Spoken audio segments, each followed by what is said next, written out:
decisionismo también invitaba a no solo buscar todas las alternativas posibles, sino empezar a crear alternativas, que una parte importante del diseño era crear alternativas, innovar, buscar esta situación de buscar nuevas etapas de creación. Entonces nosotros tomamos eso del decisionismo, de decir, bueno, finalmente hay que llevar la vara a la creación, a buscar esta combinación de alternativas, en nuestro caso de producción, de encontrar vínculo entre dispositivos que antes estaban aislados. Pero también habíamos dicho que nosotros, con nuestro enfoque de la cadena de valor público, no proponemos alternativas, sino que nos basamos en el diseño de objetos, el diseño de cuestiones concretas, de cuestiones materiales, en el sentido de lo que habíamos hablado de las 3 facetas del producto. Entonces, para nuestra cuestión importante, habíamos dicho, nuestra primera cuestión importante es, se diseñan objetos. ¿Qué son objetos? Que brindan un servicio, pero que también empiezan a trastocar el entorno. O sea, invitan a generar un contexto, a modificar el contexto del usuario. Habíamos hablado también de los usuarios. Bueno, no sé si vamos a hablar de los usuarios, ¿no? Ahí hay esto lo digo entre paréntesis porque no tiene que ver con diseño, pero creo que lo nombró por arriba Daniel en una de las clases y no sé si quedó, pero esto es interesante saber para el análisis de una política pública, que hay distintos tipos de usuarios de las políticas públicas. En principio es el usuario que es parecido a un cliente de una empresa, que es el que paga por una retribución de servicio. Por ejemplo, en un tren. Uno va a tomarse un tren que está financiado y organizado por el Estado y tiene la prestación de servicio de un viaje y reclama por un servicio justo en base al pago del boleto. O cuando cargamos nafta en YPF o cuando sacamos un pasaje de avión. Son empresas estatales, pero que brindan un servicio en base de una contraprestación.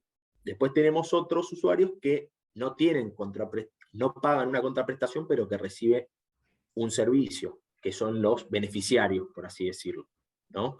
Ellos tienen un beneficio directo o indirectamente, pero no pagan ningún tipo de contraprestación. Son los más comunes y los que más abordamos de las políticas públicas, los beneficiarios. Siempre nos referimos generalmente a beneficiarios. Y después está el tercer grupo, que son los obligados, que no tienen ganas de hacer eso, y nunca elegirían hacer esa opción, pero la tienen que hacer, ¿no? Por ejemplo, los que están en una cárcel o el que te cobren un impuesto no deseado por una multa, bueno, estás obligado a pagarlo porque generaste una infracción o algo. Bueno, entonces nosotros decíamos que... Perdón, Horacio, sí, y un ejemplo del segundo que nombraste. De un beneficiario, y sería, no sé, que recibe la asignación universal por hijo, por ejemplo, es un beneficiario. O el que recibe una notebook de un estudiante. Todos los subsidios serían beneficiarios. Todo lo que reciben Sí, los subsidios y también cualquier tipo de política pública. Por ejemplo, en el Pro Huerta, los que le entregas la semilla. También, sí. Son beneficiarios y no pagan ningún tipo de contraprestación y reciben algo material, o a veces es una transferencia, es algún tipo de producto, pero bueno, nosotros lo que decíamos, nosotros diseñamos productos que prestan un servicio, pero que además interactúan con el beneficiario o con el usuario de receptor. Entonces, esa es nuestra primera característica de diseño y tenemos que tener en cuenta. La segunda que habíamos dicho es que no hay un diseñador, sino que es un proceso colectivo, como habíamos visto en el CUNITA, que es a lo largo del tiempo, que es condicionado por distintos actores, eso lo vamos a profundizar ahora con una teoría, y que se va enmarcando en estas relaciones que genera el producto, en esta relación con los beneficiarios, por este feedback que puede hacer el beneficiario, y cómo va realizándose el producto en sí, es producto a través del uso que le dan los usuarios. Ahí se va decodificando el producto. Entonces, a partir de ese uso, también se van implicando cuestiones de diseño para mejorar o para no. Y además, decíamos que el producto impacta en otros actores, como habíamos visto con Lindblad, y hay recepción y trastoque de otros actores, de decisiones de otros actores o movimientos de otros actores que van generando impactos en el producto. Además que el producto se combina con otros productos, como venimos viendo, con el cunita. El cunita se combina con todo lo que lo antecede, y todo lo que antecede se combina con el cunita. Son prácticas que están totalmente asociadas. Entonces, esta cuestión también la tenemos que tener en cuenta para el diseño de productos. Y la tercera que habíamos visto era la que generalmente rediseñamos. O sea, ya está impuesta la situación y lo que se trata de hacer es tratar de conducir el rumbo, de impactarle un nuevo rumbo a eso que viene sucediendo a partir de una nueva mirada o de una nueva hipótesis o de una nueva concepción. Pero siempre estamos en facetas de rediseño. Y ahora donde nos vamos a centrar es en esto del rediseño, a partir de un autor que se llama Donald Shum. A partir de Donald Shum vamos a ver una teoría de diseño. ¿Perfecto?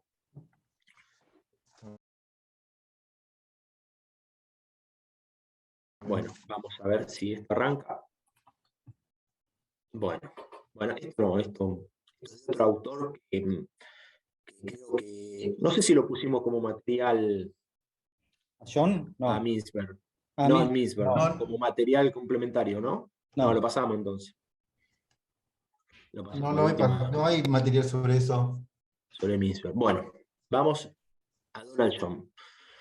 Donald Shum, en su teoría, habla de distintos momentos del diseño, ¿no? Él escribe un texto muy interesante sobre el diseño a partir de la enseñanza de un profesor a su alumna en un taller de arquitectura, donde la va acompañando a partir de consejos en el diseño de una escuela que tiene que hacer la chica.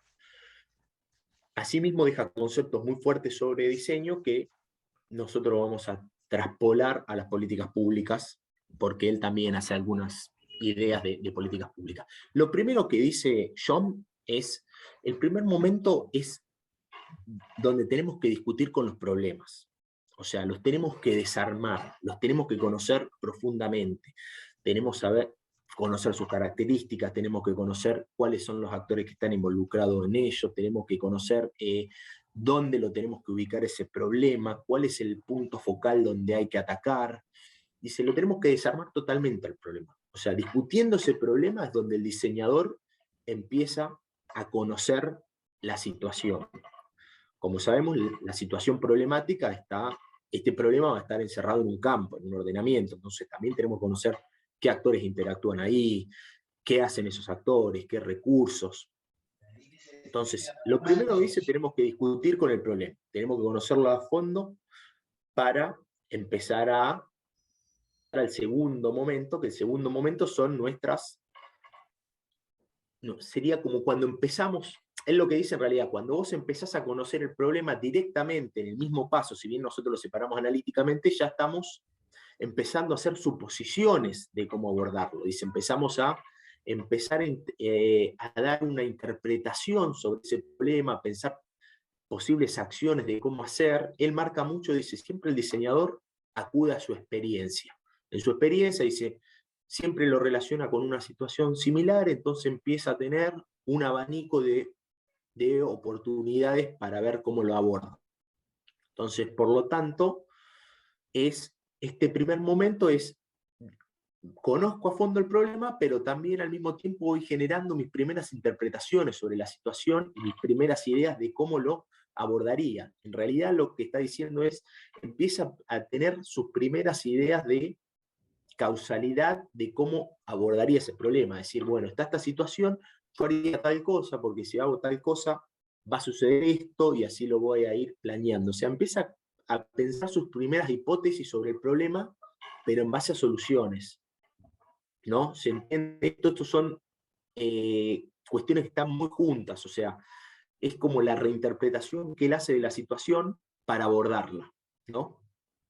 Entonces, él lo primero que dice es esto, conozco bien el problema y me empiezo a imaginar cómo lo voy a abordar. Y ahí empiezo a construir mis primeras opciones y mis primeros diseños de movimientos.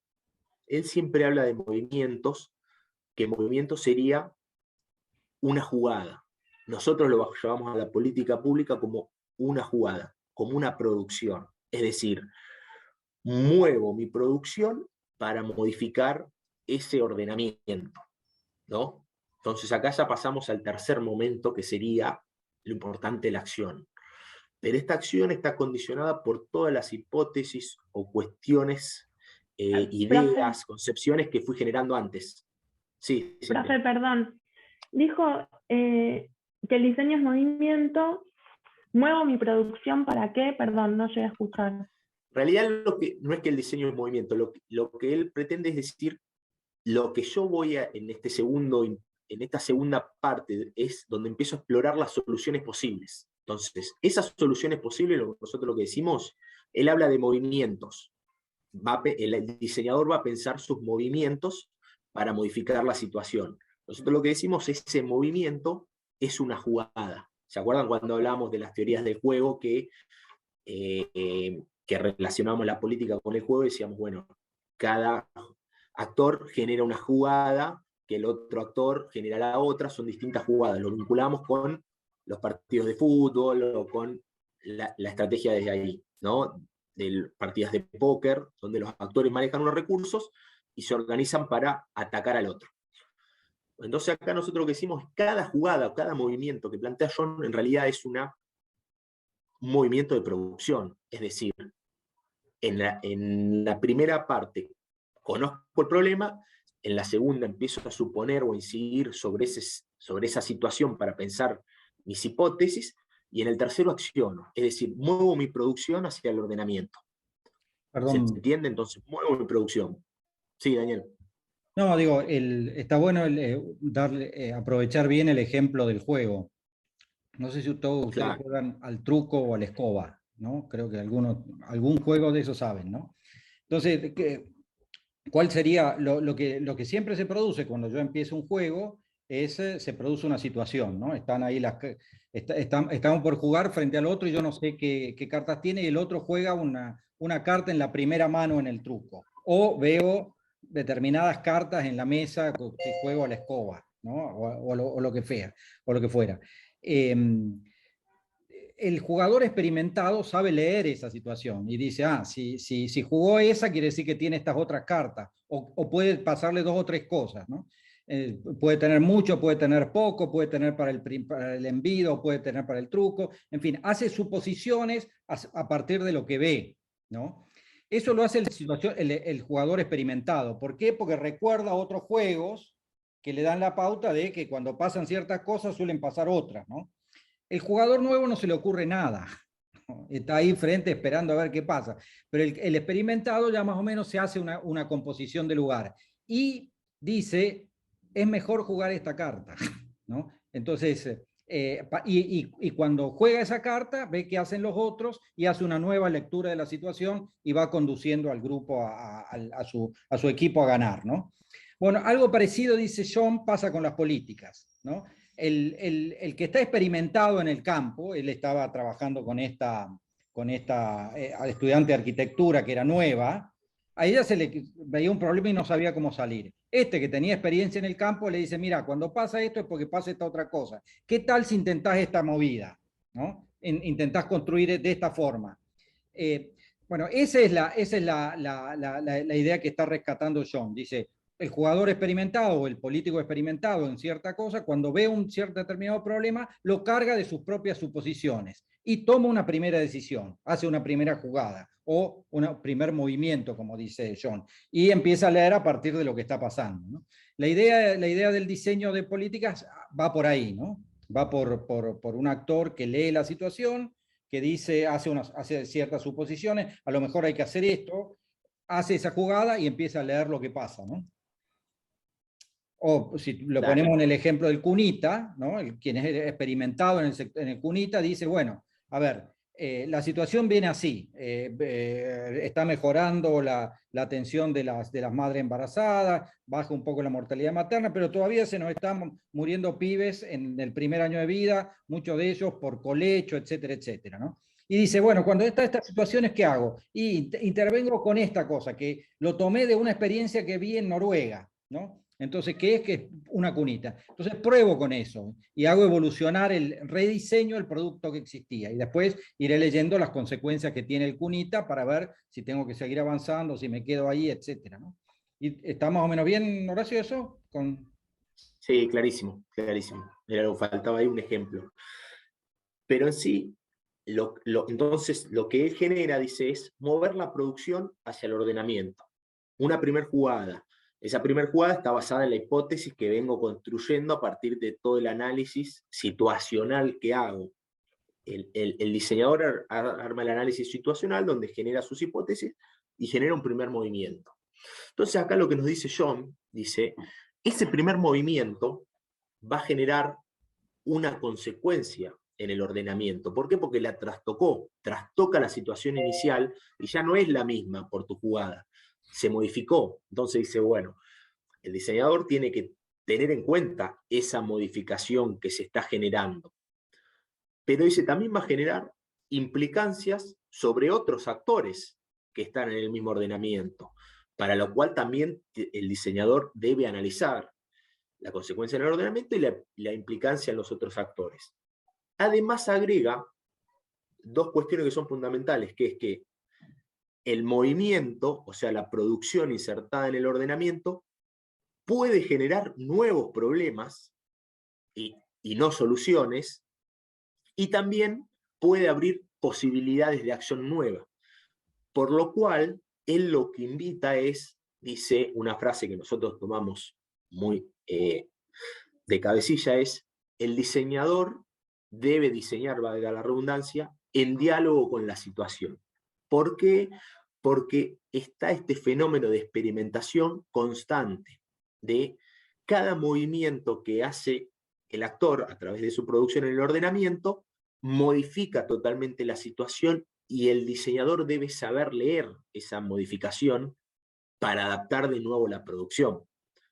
Ahí está la riqueza de John, de decir, ¿qué es dialogar con la situación? Estar atento, escuchar, ver cómo quedó la situación, ver cómo se reordenaron los actores a partir de mi jugada, ver qué posibilidades se avanzan, se me abren o cuáles se me restringen. Ese sería como el plan de John. Nosotros le vamos a agregar más cosas porque se va complejizando cada vez más. Principio porque, como vamos a ver de acá en adelante, no es tan sencillo de que uno genere una jugada y se empieza a modificar, sino que son acumulaciones que vienen de años y de actores que vienen con varias acumulaciones de poder y de instancia, que tal vez una jugada, la réplica de una jugada, genera algún cambio en el tiempo, no rápidamente. Entonces, ese diálogo con la situación tiene que ser constante. Pero lo que dice John, también invita, dice, bueno, ojo, porque además cada movimiento te puede condicionar movimientos futuros. Entonces, esa es la invitación a estar siempre atento al ordenamiento en sí, a la situación que quiero modificar. Por lo tanto, John habla en sí de 3 movimientos que se pueden generar a partir de su experiencia de diseño. Uno, un movimiento deliberativo donde yo voy y digo, bueno, si le doy una cunita a esta gente, a partir de lo que ya vienen avanzando en el control de embarazo, voy a reducir tales cuestiones. Bueno, lo hace y el tiempo verá si ese movimiento deliberado, o sea, pensado con esa hipótesis, se generará o no. Dice, pero a la vez, también a veces tengo que generar movimientos, o sea, mover mi producción a través de movimientos pasados que me generaron un problema, y ahí el movimiento ya no es deliberado, sino que es una obligación por un problema nuevo que se me generó y en el cual tengo que intervenir porque mi idea es modificar esa situación y llevarla hacia donde yo deseo como política pública. Entonces el segundo movimiento ya no es una hipótesis, sino sería algo más de emergencia, de trastocar la política, enderezar alguna parte de la política para llevarla para el lado donde la quiero conducir, porque tengo otro problema. Imaginémonos que a partir de la cunita empezó a ver que ya los problemas eran de las cuestiones más del bebé del juego y dice, bueno, tengo que también generar relaciones a partir del juego con el bebé. Entonces, además de la cunita, voy a incorporar juegos y libritos para generar esa relación entre las familias. ¿Se entiende? Entonces el segundo movimiento ya es más por, llamémoslo, condicionado por otros movimientos. Y el tercer movimiento que él invita son esto de que se abren posibilidades, ¿no? Al generar acumulaciones y acumulaciones se puede generar, abrir una oportunidad donde el actor está en una nueva posición. A veces son oportunidades beneficiosas, ¿no? Para introducir otro cambio que por ahí estaba previsto para más adelante. Entonces, en sí, lo que el actor invita es a analizar situacionalmente el contexto del producto, dónde se inscribe el producto en el ordenamiento, donde nuestro foco, nuestra guía, nuestro objetivo es llevarlo hacia lo que deseamos, pero en el medio el camino no va a ser tan sencillo, entonces esa es nuestra mirada objetiva, pero el diseño siempre tiene que ir acompañando a partir de todas las relaciones que genera el movimiento, la jugada, en las consecuencias en el ordenamiento, las implicancias en otros actores y las posibilidades o restricciones que se nos brinda de acción. Eso por un lado. Y después otro lado importantísimo que genera John es el concepto de experimentación. Él habla de, que es un concepto muy rico de experimentación, habla de 3 posibilidades de experimentación para la producción pública. Un primer momento de experimentación, o sea, de experimentar es hacer jugadas, hacer movimientos, mover la producción en el ordenamiento, en las conductas que quiero modificar. Dice, la primer, o sea, sentido que le puedo dar a experimentación sería el exploratorio. Hago un movimiento sin necesidad de buscar un fin, sino con el solo hecho de ver qué sucede en el campo. Una prueba piloto, por ejemplo. Cuando hacemos una prueba piloto, para ver qué pasa. ¿Por qué? Porque aparecen problemas nuevos, porque aparecen otros actores, otras voces que por ahí no habíamos escuchado. Entonces, esa cuestión exploratoria nos sirve a nosotros para ir conociendo un poquito más el campo. El segundo término que le podemos dar a experimentación sería ya más para corroborar un resultado. Hago ese movimiento en búsqueda de una de las hipótesis que tenía, ¿no? Para ver si hago A, va a pasar B. Bueno, voy a hacerlo para probar a ver si sucede o no lo que yo estoy pensando. John invita siempre a hacer esto. Él habla de, le dice al diseñador, probá, ¿qué tal si? ¿Qué tal si hago esto? ¿Qué tal si hago lo otro? El diseñador tiene que explorar al máximo todas las alternativas de movimientos que tenga, dice. ¿Por qué? Porque así va contrastando su hipótesis general. Por más, y la hipótesis general es, tal vez vos arrancaste con una hipótesis y se puede ir trastocando. Cuando vos siempre tengas en sí la meta que sería tu ideal de cómo quedaría la situación. Por ahí empezaste con una hipótesis y la fuiste trastocando a partir de los resultados que tuviste. Pero ese qué tal si, esa cuestión causal, que es lo que nosotros venimos viendo, si hago A, va a suceder B, a partir de todas las situaciones de experiencia que tengan o de los pensamientos que fuiste generando, es lo que te invita, John, a probar todo el tiempo en las políticas. Experimentar es esto. Y la última opción de experimentar sería más algo más macro de corroborar nuestra hipótesis general, de hacer una investigación a ver si eso es la verdad absoluta o no, que también sería como una corroboración, pero a mayor escala, ¿no? Pero esto sería como ya el desarrollo de todos los movimientos y los justificativos de por qué hiciste esos movimientos. Sería una teoría más macro, pero también. Entonces, lo que nos invita John en sí es analizar la producción en el ordenamiento, tener en cuenta todas las implicancias que se generan. Entonces, nosotros, a partir de esto, se me trabó,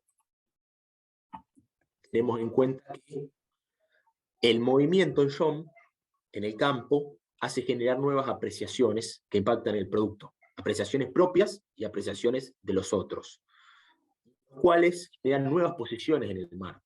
Trastoco toda la situación, se reordenan todos los actores, me reordeno yo, y va generando implicancias en el desarrollo del producto, en el desarrollo de su diseño, que es a lo largo del tiempo.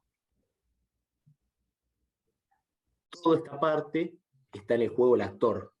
Depende del actor, impacta en el actor todas las posiciones, todas las apreciaciones, toda la lectura de la situación que puede generar sobre cómo quedó la situación trastocada.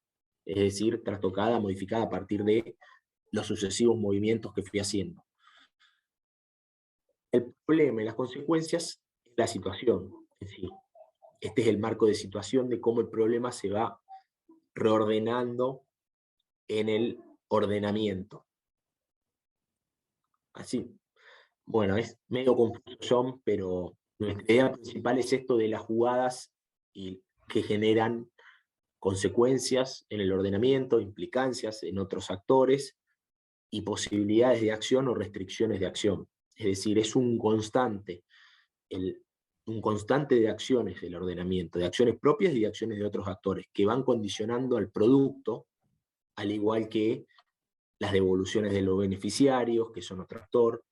El producto se mueve en esa atmósfera, por así decirlo. Entonces, todo esto impacta en el diseño y un buen diseñador los debe tener en cuenta para ir adaptándose y mejorando las posiciones del actor en el ordenamiento. Bien. No sé si quedó ahí alguna duda o...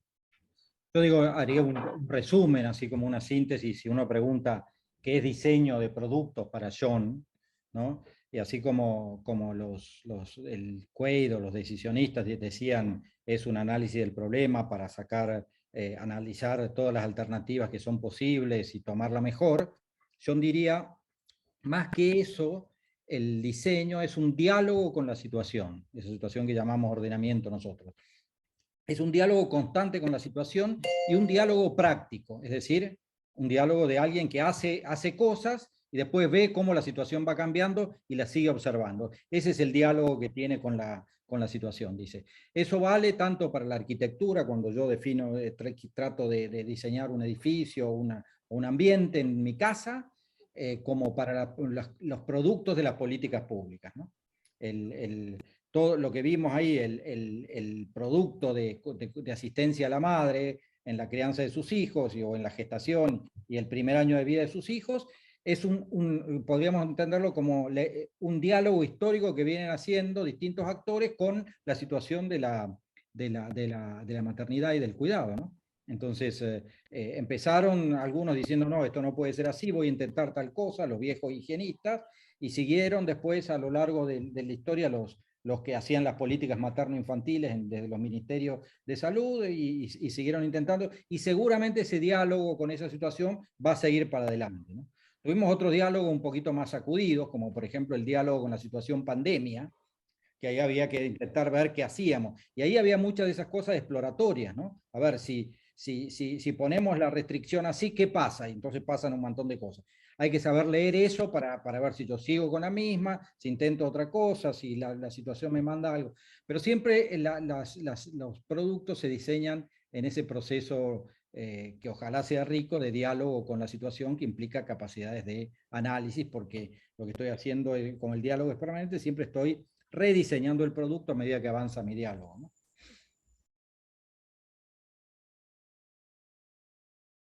Bueno, hemos trabajado el concepto de qué es un producto público, ¿no? Un producto público es esa herramienta a través de las cuales las políticas buscan incidir sobre las conductas para reordenar situaciones, y que ese valor público, esa afirmación de valor, sobre la cual vamos a hablar después, por ejemplo, que los chicos crezcan sanos en esta sociedad, que no haya abandono infantil, como decían en el siglo XIX, o comienzos del 20, ahora que crezcan sanos los hijos, que las madres puedan cuidarla, que tengan asistencia para eso, ese es un valor público. Ese valor público solo no se hace, ni se hace solo decidiendo, sino que necesitamos generar ciertos productos para que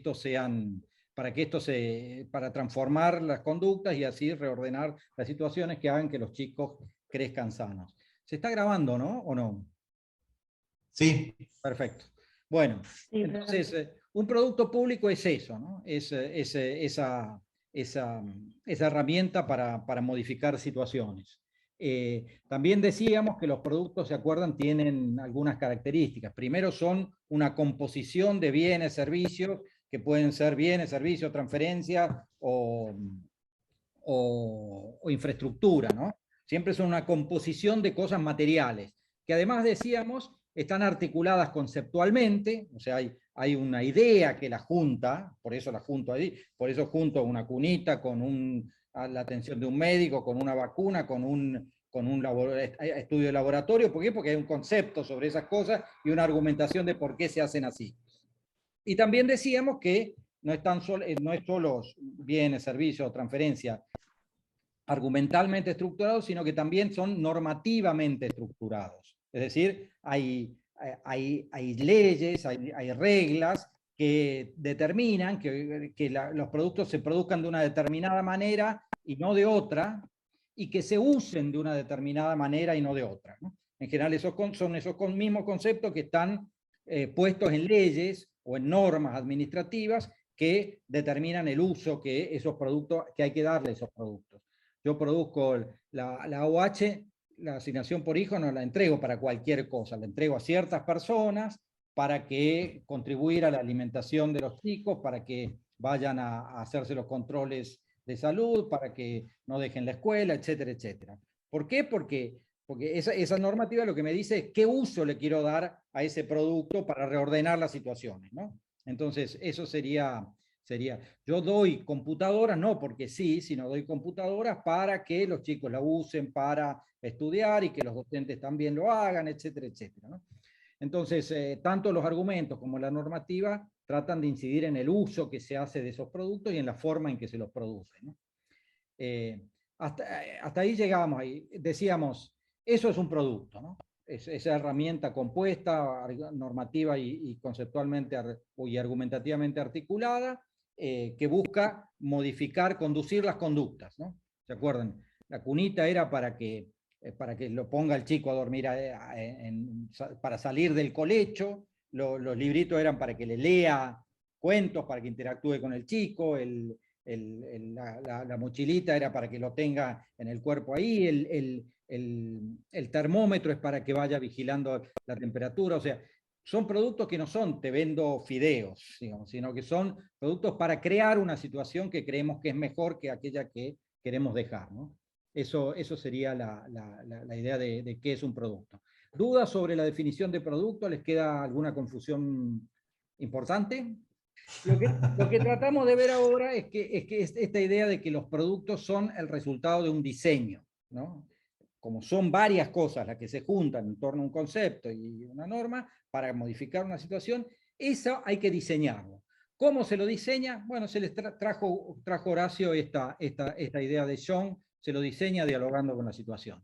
No se lo diseña sentado en un escritorio pensando, no, se lo diseña analizando, dialogando con la situación. Ese diálogo en general es colectivo, es decir, no es de una sola persona, sino que hay un grupo de gente discutiendo cómo está la situación, qué resultados tuvimos, etcétera, y es histórico, es decir, viene de lejos. No es que lo empezamos nosotros, sino que recogemos un diálogo que ha venido de antes, intervenimos en él y tomamos alguna posición, ¿no? Esa es la idea del diseño del producto que traemos, ¿no? Una de las cosas que charlamos siempre con Horacio y con algunos otros compañeros y compañeras es por qué está muy claro que cualquier producto que una empresa saca al mercado es un diseño probado. Incluso ahora esta idea de diseño se revitalizó mucho con el tema del software. Vieron ustedes que el software tienen versiones beta que se le llaman, ¿no? Que te la dan para que haya algunos que la prueben y que empiezan a detectar los errores que tiene. Y incluso casi todos los programas tienen una consulta que le digas qué cosa querrías, qué cosas sacarías, etcétera, ¿no? Y así se van diseñando los programas de software. Bueno, los productos de la política en realidad se diseñan más así que de otra forma, ¿no? Así en interacción con los usuarios. Incluso ahora hay teorías de diseño modernas que son teorías centradas en el usuario. No tanto en producir a partir de lo que yo puedo producir, sino a partir de las necesidades, las aspiraciones de los usuarios. En el caso de los productos privados, son las aspiraciones individuales de los usuarios. Yo quiero un un software para esta cosa porque me dan la gana a mí, o quiero un juego para jugar así. Bueno, en el caso de los productos públicos, no son aspiraciones individuales, sino que son las que resultan de la afirmación pública de valores a través de la política, ¿no? Entonces la sociedad dice, te guste o no, te dice, los chicos tienen que tener un buen clima de nacimiento para gestarse y para nacer. Las mujeres dicen, sí, pero eso no a partir de la postergación de nuestra carrera. Y ahí empiezan a armarse los conflictos y ahí empiezan a tomar forma las políticas, ¿no? Entonces, a eso le llamamos un proceso de diseño, un proceso de diseño social, histórico, colectivo, que siempre está respondiendo a las novedades que trae la situación. Hasta acá hemos llegado. Vamos a avanzar ahora un poquito sobre un tema adicional, que es este. Hay que medir el producto. O sea, hay que avanzar en la medición de la producción, ¿no? Esto tiene una historia interesante. No sé si ustedes algunos interactúan con el presupuesto público. El presupuesto, cuando cualquier organismo o cualquier área del organismo formula su presupuesto, tiene que definir qué va a producir, ¿no? Porque se llama presupuesto por programa, es decir, presupuesto por producto, ¿no? Entonces, mi área capacita a emprendedores. Bueno, decime qué vas a producir este año, este ejercicio. Y voy a hacer cursos y voy a capacitar por lo menos a 250 posibles emprendedores. Y les voy a dar crédito para que hagan su primera actividad, y les voy a dar asistencia técnica para que hagan su plan de negocio, etcétera, etcétera. Entonces, el presupuesto te pide que definas la producción y que definas el volumen de producción, es decir, que empieces a medirla a la producción. ¿Por qué? Porque en función de eso, supuestamente, te va a dar los recursos necesarios.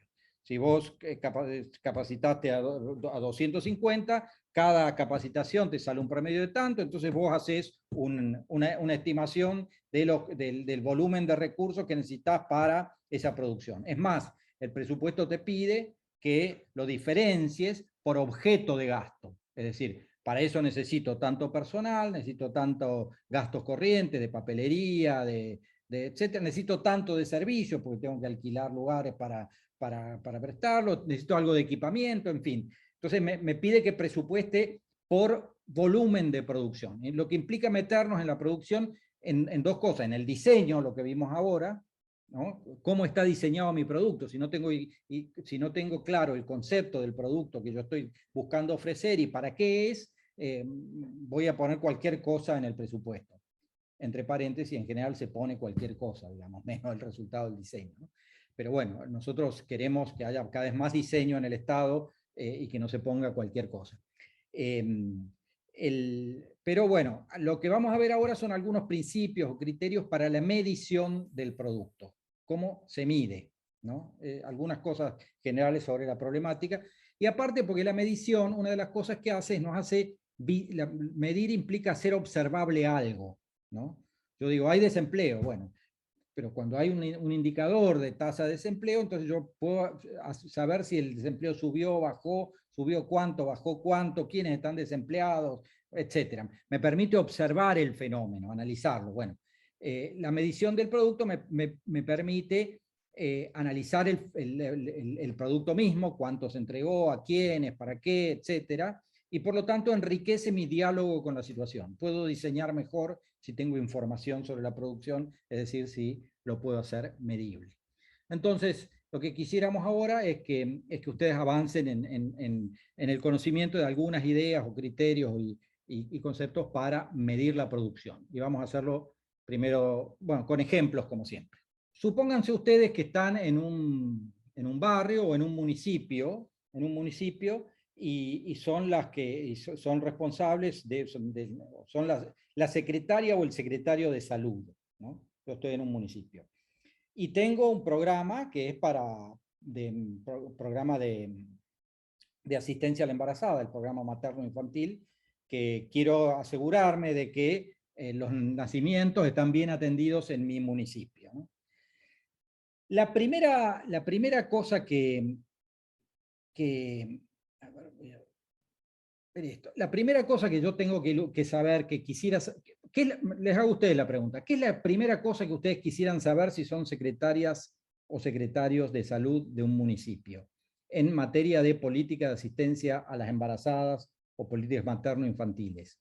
¿Qué cosas querrían saber ustedes para saber cómo anda la política materno-infantil de su municipio en este punto de la asistencia a las embarazadas?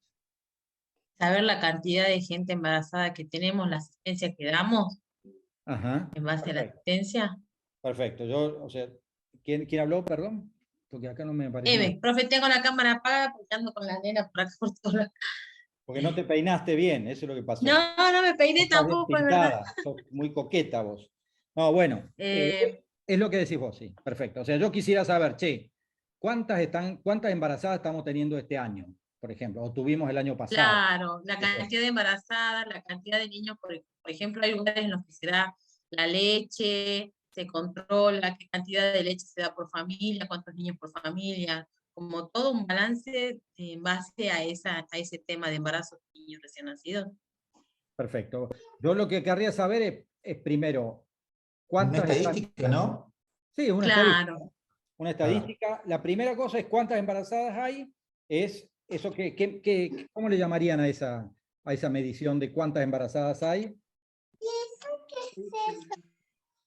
Yo estoy de acuerdo con lo que dice él. Sería como una tasa, no sé cómo se dice, de ¿Qué estaría midiendo? embarazabilidad. No sé, el control de natalidad se tendría que El control de Claro, no, claro. natalidad no también. No. Yo estoy midiendo la cantidad de embarazadas que hay este año en mi municipio. ¿Qué estoy midiendo ahí? ¿Control de embarazadas? No, estoy midiendo la cantidad de embarazadas. ¿No? ¿Qué estoy midiendo?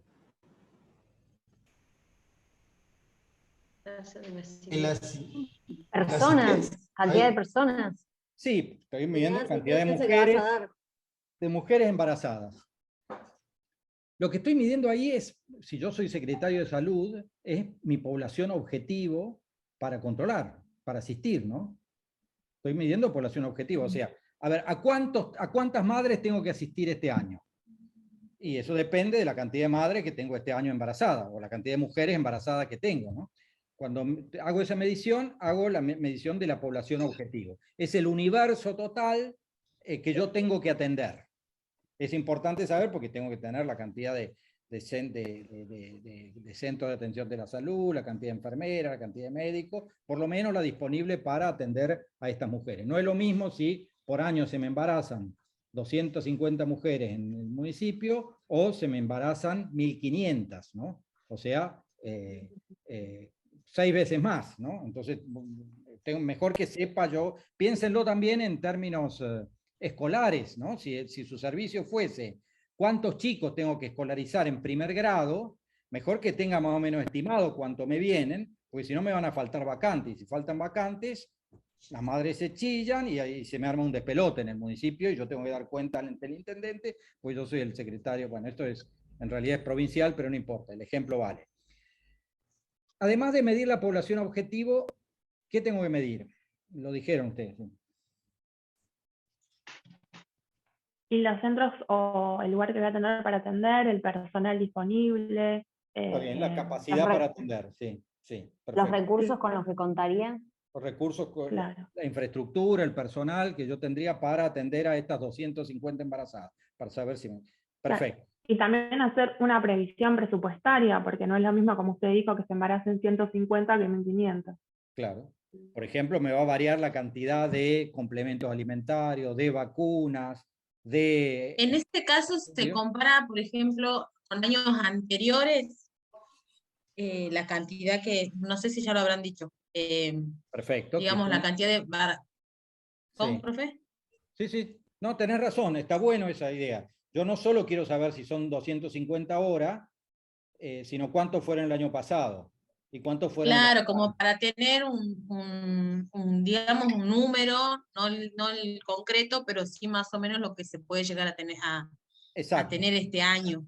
Exacto. También puede ser un control sobre los que nacen, los que viven y los que mueren, porque también ahí se tiene que hacer un relevamiento en cuanto a la salud, con qué personal o con qué prestaciones se pueden tener para las personas que viven, para los bebés, para las madres.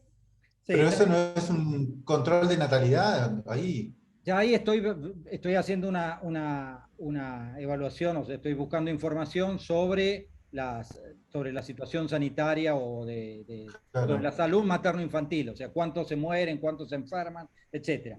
Está bien, dejémoslo eso entre paréntesis. Pero una primera cosa más básica, ustedes han dicho ya dos cosas que son claves. Yo necesito saber cuál es la población objetivo que tengo, quiero saber las tendencias, por eso veo la cosa histórica, y quiero saber y prever cuáles son las capacidades que tengo para atenderlas, ¿no? Infraestructura, médicos, etc. Me falta una medición clave. ¿El presupuesto, profe? No, eso ya lo dijimos ya que lo está. poníamos. ¿Qué, La cuántas situación social de atienden? las beneficiarias. ¿Cómo? La ¿Cómo dijiste? situación social de las beneficiarias. Sí, pero eso todavía es más sofisticado, pero también estaría bueno saberlo. Pero yo necesito saber cuántas estoy atendiendo. Es decir, si tengo 250 y voy a la mitad del año y atendí solo a 13, no llego a atender todas, ¿no? O si son 250 y ya tengo casi a 200, porque las otras me nacen al final del año, se me embarazan al final del año. Y ahí quiere decir que estoy atendiendo casi toda la población. O sea, lo que estoy midiendo ahí es cobertura, no solo población objetivo, sino qué cobertura, cuánto de esa población logro cubrir con mis servicios. Y para eso tengo que tener el número de los servicios prestados. O sea, tengo que medir la producción total. Tengo que decirle, los llamo a los médicos de cada unidad sanitaria y le digo, ¿cuántos están atendiendo? Y yo estoy atendiendo 50, yo 25, yo 75, yo tantas. El número total de esas asistidas es la producción pública del municipio en términos de atención a las madres. O sea, ¿cuántas embarazadas estoy atendiendo? Eso le vamos a llamar medición agregada de la producción, que sería esto, ¿no? Yo digo la producción total, es decir, ¿cuántas embarazadas estoy atendiendo, asistiendo? Es un número absoluto. Eso me implica que voy a tener que tener una unidad de medida de la producción pública, de la producción de la asistencia a la embarazada. ¿Cuál va a ser la unidad de medida en este caso? Las embarazadas. ¿Eh? Las embarazadas, ¿o no? Embarazada asistida, ¿verdad? Embarazada asistida, claro. Y la voy a considerar asistida cuando tiene por lo menos los 6 controles. O sea, si tiene un solo control y después no vino más, voy a decir, no la voy a cargar como asistida, ¿no? Voy a decir que es asistida cuando tiene por lo menos los 6 controles y algunas otras cosas que yo... O sea, la unidad de medida yo la tengo que definir. ¿Cuándo doy a alguien por asistido? ¿No? Porque si no defino eso, puede ser que una vino una sola vez y yo digo asistió. Pero en realidad no le hice un seguimiento de su embarazo. Solo vino una vez. Eso no alcanza para mi concepto de producción, ¿no? El concepto de producción, dice el Ministerio de Salud, es cuando hay 5 controles maternos hechos en embarazo y después uno para el alta temprana, ¿no? Entonces, esto es definir la unidad de medida, es definir cómo voy a medir el producto, y la medición del producto es la suma o la adición de todas esas unidades de medida a lo largo de un periodo determinado, ¿no? Eso se llama medir el volumen agregado de producción. Y eso es un dato que el secretario de Salud necesita saber, ¿no? Necesita saber, che, ¿qué población tenemos que atender? 250. ¿Cuánto atendimos el año pasado? Y atendimos al 90% de las embarazadas, es decir, 230 y pico, ¿no? Entonces, ¿es bueno o es malo eso? Y bueno, depende. Los muy ambiciosos querrán llegar al 100, uno nunca llega al 100, etcétera, etcétera, pero quiere tener. Lo mismo con los chicos en la escuela. Escolaricé al 98% de los chicos en edad de concurrir a la primaria. Bárbaro. Escolaricé al 60%, está muy mal, ¿no? O sea, en la tasa de escolaridad de los niños en edad primaria es casi del 100%. No van los pibes con discapacidad, algunos, viste, nunca llegan al 100%. Pero estar en 60 es muy malo. La tasa de atención más o menos regular, de atención del embarazo en el sector público suele estar arriba del 80-90%. Si estás abajo de eso, no estás haciendo bien el trabajo, ¿no? ¿Se entiende esta idea? Entonces, la primera cuestión de medición gruesa es definir la unidad de medida del producto y ver cuánto estoy produciendo, y para que eso me diga algo necesito tener la población potencial para poder decir, lo que estoy produciendo dividido la población potencial por 100 me da la tasa de cobertura de mi producto. ¿Sí? Ok. ¿Ok? Bien. Sí, sí, Profe, Sí. profe, puede pasar también que no esté difundida esta atención y que las personas no se acerquen porque no saben. Bueno, ahí es cuando se empieza a ver qué se hace para resolver esa situación, ¿no? Correcto. Ahí empieza el diálogo con la situación, ¿no? Empieza, que era es exactamente lo que le pasó a los higienistas al principio, ¿no? Ellos decían, hay que atender a las mujeres, entonces pusieron toda una atención científica, ellos llamaban científica, en las dispensarios, como le llamaban eso, o en los institutos de puericultura. ¿Qué pasó? ¿Cómo les respondió la situación en ese diálogo? Las mujeres no iban. Entonces, ¿qué tuvieron que hacer? Rediseñar el producto. ¿Cómo lo rediseñaron? Inventaron las visitadoras sociales, ¿no? Entonces dijeron, no vamos a esperar que vengan acá, sino que vamos a ir a la casa. No va a ir el médico, porque a los médicos no le dan pelota, porque son mujeres y quieren hablar con mujeres de sus cosas. Entonces vamos a incorporar la figura profesional de la visitadora social, hoy llamada trabajadora social. Su antecedente es ese, ahí se crea como profesión.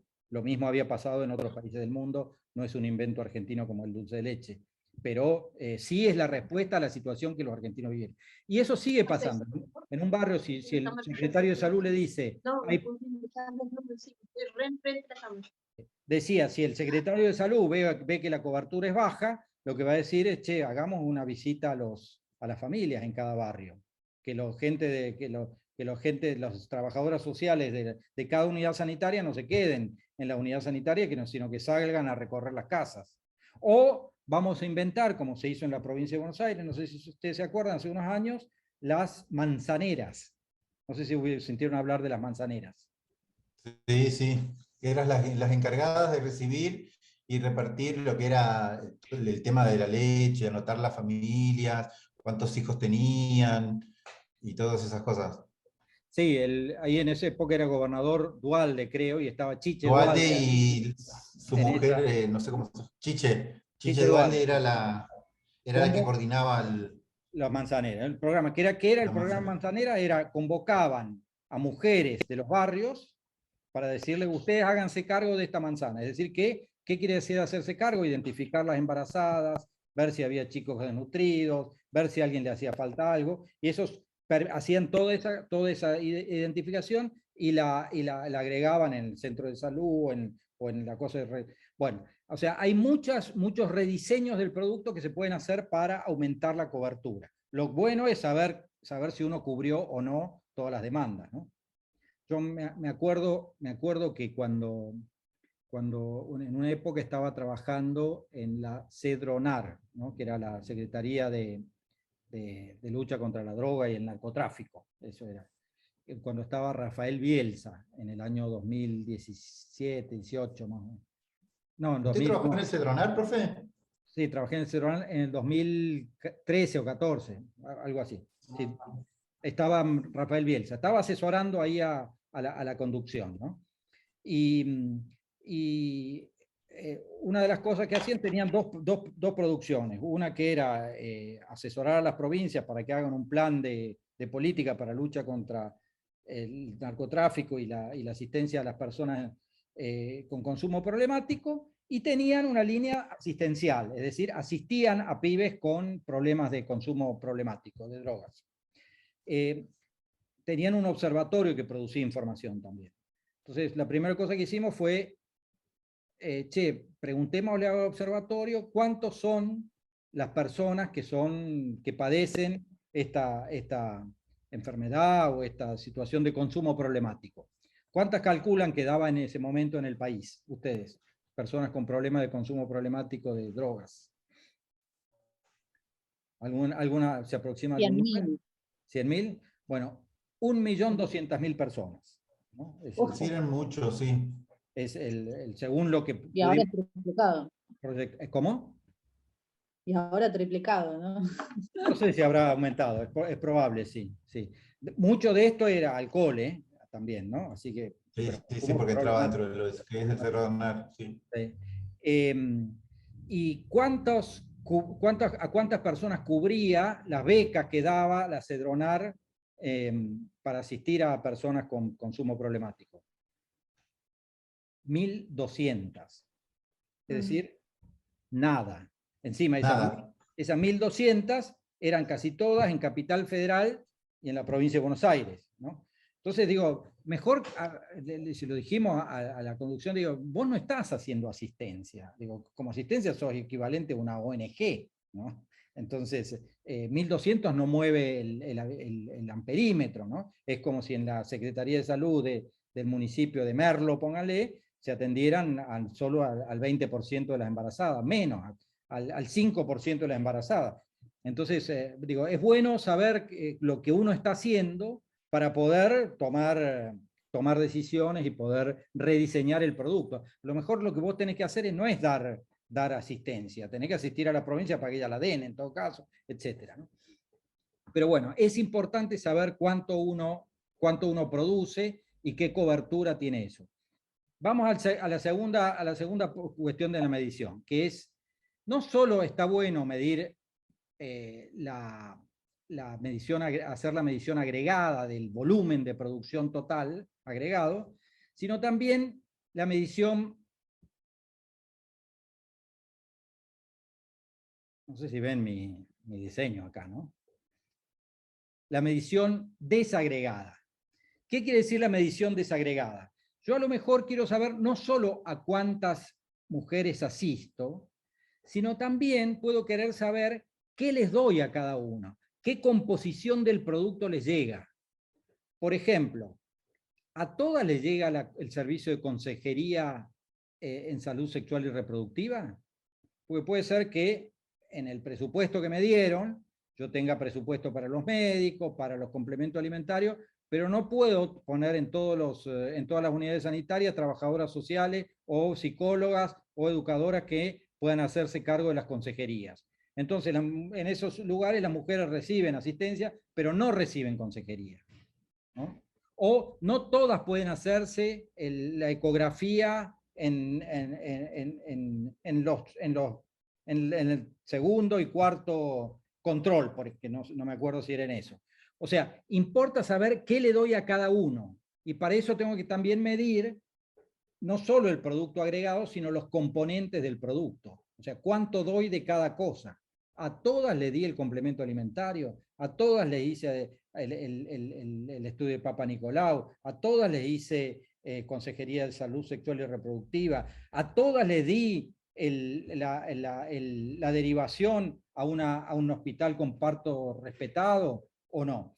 Entonces, importa saber no solo la cantidad, sino la composición del producto, ¿no? Entonces, no solo medir, y para eso tengo que definir unidades de medida, eso me hace más complejo, ya no solo del producto agregado, embarazada asistida, sino unidades de medida de los productos parciales que se agregan en el producto integrado. ¿Sí? ¿Se entiende esto? Si hay dudas, por favor me interrumpen, ¿no? Y en tercer lugar, importa saber la distribución. Es decir, no solo volumen, no solo composición, sino distribución. ¿Qué decías, Luis? No, que eso, o sea, cómo se distribuye, porque en realidad cómo va a ser la distribución, a eso le iba a preguntar, pero justo salió el... Claro, es esto, la distribución, que puede ser distribución geográfica, si soy el ministro de Salud de la Nación, yo quisiera saber en el plan Sumar, que apoya a las unidades sanitarias para la atención de los chicos, dónde se concentra el apoyo que yo estoy dando. Bueno, este dibujo suele concentrarse en muchas de las políticas, ¿no? Que se agarran las provincias más ricas. O sea, la de provincia de Buenos Aires, Santa Fe, Córdoba, Mendoza y por ahí Entre Ríos, que el cordón de la pampa húmeda, así fértil. Podría estar San Luis, yo sé que hay una compañía de Puntana, pero San Luis siempre... Gloria, sí. San Luis siempre tiene sus propias políticas. Es casi una república, la República Independiente de San Luis. Pero bueno, esta puede ser una distribución geográfica de la producción, pero puede haber otro tipo de distribución, ¿no? Esta es, por ejemplo, una distribución poblacional, puede ser por sexo, ¿no? O sea, en este caso no habría tanto, porque la mayoría no la mayoría, el 100% son mujeres, pero por ahí por ejemplo, yo estaba trabajando en el municipio de Merlo y se hacía atención a niños con problemas con padecimientos de salud mental. Y el 80% de los niños que se atendían eran varones. O sea, las pibas parece que no tienen problemas de salud mental cuando son chiquitas. Casi todos varones. O sea, por ahí hay una idea, se está construyendo el padecimiento de salud mental de una forma en particular. Los varones son los que hacen quilombo y las chicas parece que se portan bien. Parece que ellas no tienen problemas. Pero bueno, la distribución de a quién atiendo me puede decir mucho de cómo está mi producción, ¿no? Entonces, y eso puede ser por sexo, puede ser por edad, ¿no? Uno puede ver, a ver, las embarazadas que atiendo, ¿de qué edad son? Bueno, si tengo muchas que tienen 15, 16, 17, yo les puedo decir que estoy atendiendo una población tengo una alta tasa de embarazo adolescente y la estoy atendiendo a ella. O a lo mejor no atiendo a ninguna de esa edad y me pregunto, ¿qué es? ¿Que no hay embarazo adolescente o que el embarazo adolescente no viene a atenderse por alguna razón de... Bueno, o sea, medir también a quién llega mi producto por edad me dice mucho. Y también, por supuesto, por nivel socioeconómico, por ejemplo. O también se puede decir, si yo estoy en Chaco, a ver, hay alguien con... No, Gloria tiene abierto el micrófono. La voy a silenciar. No se escucha nada, profe. Sí, voy a silenciar a Gloria. Párate, ¿dónde están los participantes? Gloria, silencio. Ahí está. Bueno, y la otra es institucional, ¿no? O sea, yo puedo querer saber, por ejemplo, si asisto a las escuelas, qué porcentaje de escuelas públicas o privadas, o si atiendo a los niños a partir de organizaciones de la sociedad civil, cuántos son comedores, cuántos son públicos, cuántos son... Bueno, en fin.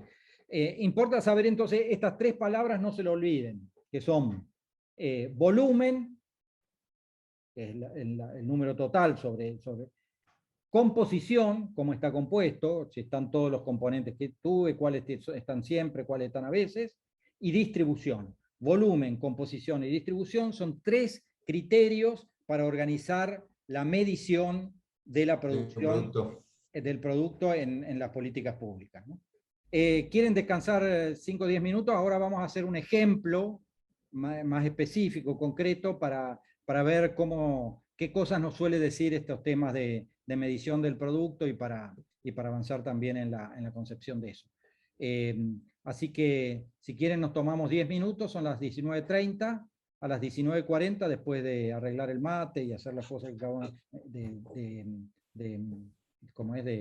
maquillarse y hacer todas esas cosas, volvemos a juntarnos y hablamos un poquito de los liberados, los que fueron presos y que ahora están liberados, lo vamos a utilizar como ejemplo.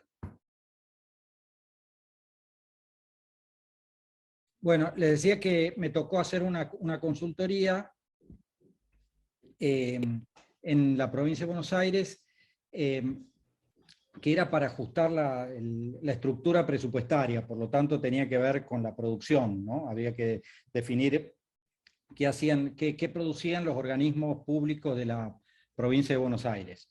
Me tocó, me acuerdo, el Ministerio de Educación, en esa época había un Ministerio de Ciencia y Tecnología, tocó el Ministerio de Producción y Agropecuario, y me tocó el Patronato de Liberados. No sé si ustedes saben lo que es el Patronato de Liberados. No. Hay como una estructura que está regulada por la Ley de Ejecución Penal, que regula, bueno, qué pasa con un servicio particular, es el servicio del que hablaba Horacio, la producción pública. Las cárceles también son una producción pública, ¿no? La justicia, las cárceles uno puede medir cuánto es la cantidad de delitos o de personas juzgadas, digamos, que hay que meter en la cárcel, porque eso me parece, así como la asistencia a las madres, uno también necesita prever el presupuesto para atender a esa gente y tiene que generar un producto para ello que tengo que definirlo. La diferencia con las madres es que las madres son beneficiarias y este tipo de servicios se dirigen a unos destinatarios que no son beneficiarios, sino que son obligados. O sea, nadie quiere ir a la cárcel, pero la sociedad dice, bueno, a gente que comete determinados delitos, se la mete en la cárcel. Bueno, así es la sociedad. Yo no la inventé, pero así es la sociedad.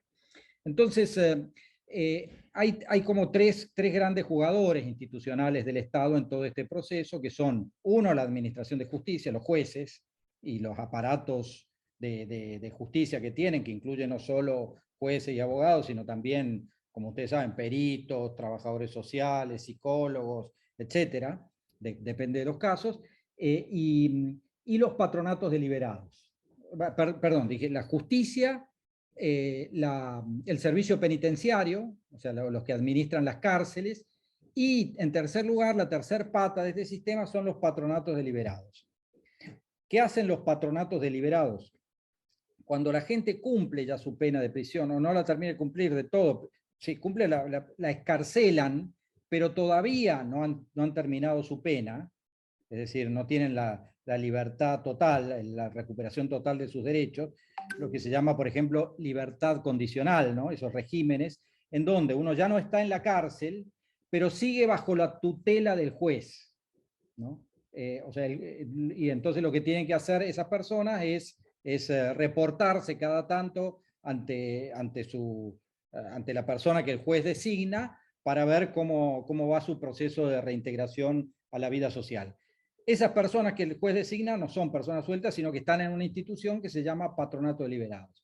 Patronato de Liberados es la institución que vela por aquellos que están bajo la tutela del juez y que apoyan su reinserción social.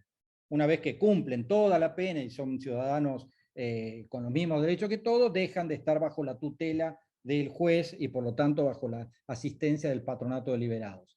Todas las provincias tienen una institución que se llama Patronato de Liberados o alguna cosa parecida, en general mantienen ese nombre, que son los que prestan servicios a los tutelados. Ellos le llaman a sus beneficiarios, a sus destinatarios, tutelados, ¿no? Esa es la actividad que ellos realizan. En realidad es el Patronato de Liberados de la provincia de Buenos Aires, uno de los más grandes, tiene como 44 penales, pero ellos tienen delegaciones en toda la provincia de Buenos Aires en las que atienden a los tutelados. Hay alrededor de 40.000 personas en situación de cárcel que va saliendo y hay alrededor de 5.000 y pico que reciben servicios por parte del patronato. El patronato, no sé si algunos lo conocen, no es que la sociedad pida que haya calidad en los patronatos deliberados. En general, la sociedad no exige mucho de esto. Es más, nadie gana las elecciones diciendo yo voy a invertir en el patronato deliberado, le voy a pagar mejor a su personal, etcétera, porque atienden a la gente que la sociedad condena en general, o los medios de comunicación, etcétera. Así que no es que vayan recursos muy fuertes para esto. Entonces es una institución que tiene que pelearla fuerte, ¿no? Que tiene que la gente que está ahí, muchos trabajadores sociales, algunos abogados, muchos psicólogos, etcétera, la verdad que ganan poco, laburan mucho y en condiciones bastante complicadas, ¿no? Uno si va al patronato va a ver en la provincia de Buenos Aires, va a ver en la pared el dibujo de una mujer, yo pregunté quién era, y es una de las trabajadoras asesinadas en cumplimiento de su tarea, ¿no? Así que digo, es un trabajo, imagínense, están trabajando con los pobres de los pobres, con el último orejón del tarro de la sociedad, ¿no? En general los que llegan a la cárcel son siempre pobres y la situación de haber estado en la cárcel y de salir de la cárcel te deja todavía más en los márgenes de la vida social. Bueno, esa es mi presentación del Patronato de Liberados. Si quieren me preguntan o hablamos más de eso. Yo me fui ahí y fui varias veces a charlar con ellos. Muchas de estas cosas las deformé para los fines pedagógicos, así que no son estrictamente el resultado de eso, pero lo tomé como ejemplo porque me sirve para explicar algunas cosas de la producción, ¿no? Entonces, una de las cosas que hice yo fue preguntarles a la conducción del patronato, le digo, ¿qué producen ustedes? Porque estábamos hablando de a ver cómo organizamos la asignación de recursos para ustedes. ¿Qué producen? ¿Qué hacen ustedes para los tutelados, como le llaman ustedes? Esa es la foto de alguien saliendo de la cárcel, ¿no? Ahí cuando sale de la cárcel y cuando todavía no está totalmente libre, que es un tutelado del patronato. Y ellos me decían, hacemos estas cosas. Se las paso a detallar, ¿no? Una de las cosas que hacemos, me decían ellos le llamamos, es un producto que llamamos apoyo en la emergencia. Así le pregunto yo, ¿qué es eso del apoyo a la emergencia? Y me dice, mira Daniel, dice, cuando la gente sale de la cárcel, como decíamos, era muy pobre, vuelve a su comunidad y sigue siendo pobre. Es más pobre que cuando está en la cárcel porque tiene que pagar para su sustento y para el sustento muchas veces de su familia o de la gente que vive con él. Vos imaginate que viene un tornado o viene una lluvia fuerte y se le vuelan las chapas de la casa, o se le enferma el hijo a uno de estos tutelados. Entonces viene a nosotros y nos dice, necesito ayuda, ¿no? Y nosotros o le damos una ayuda, es decir, un pequeño subsidio para que resuelva el problema, para que compre la chapa, para que compre el remedio para el hijo, etc. Incluso no le damos la plata, sino que lo acompañamos al corralón para que compre el techo, para la chapa, o vamos a la farmacia con él y le compramos el remedio. Si no hacemos eso, Daniel, ¿cuál es el efecto que vos esperás que se produzca inmediatamente? Dice, esa persona consigue la plata o consigue la plata, digamos. Si no se la damos nosotros, vuelve a robar, digamos, vuelve a delinquir, digamos. Entonces, ese tipo de ayuda de corto plazo nosotros tenemos que tener si queremos, no te diría ayudar a la inserción de esta persona, evitar de que vuelva al círculo que lo llevó a la cárcel, digamos. Entonces, ese producto para nosotros es crítico. Tan crítico que cuando a veces en la delegación no llega la plata para hacer eso, les pedimos que no abran la delegación, o mejor dicho, la directora de la delegación no la abre. ¿Por qué? Porque la gente viene desesperada y golpea los lugares, bueno, y todas esas cosas. Entonces, para nosotros el producto apoyo a la emergencia, que son subsidios que le damos a las personas, es una cosa absolutamente crítica. ¿Cambia las cosas? ¿Inserta? No, pero por lo menos nos permite dar una respuesta a la emergencia que nos permite hacer otros trabajos con ellos. Sin eso no lo podríamos hacer. ¿Te quedó claro, Daniel, apoyo a emergencia? Sí, me quedó claro, Alicia. Bueno, bárbaro. Profe, eso no se llama también, no está, por ejemplo, no hay como una oficina en los lugares, en los municipios que se llama acción social. Sí, hay cosas de acción social, pero los liberados están vinculados sobre todo al patronato. Saben que el patronato es lo que los puede ayudar, ¿no? Entonces no van a acción social, van al patronato.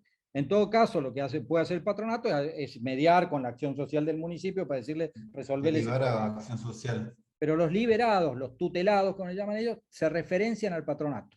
Ya después vas a ver por qué. Creo que Acción Social se encarga un poco más de lo que son, por lo menos de lo que yo escucho, es de la gente que no tiene, o sea, de la gente que tiene carencia, los hogares, los merenderos, ese Sí, tipo de cosas.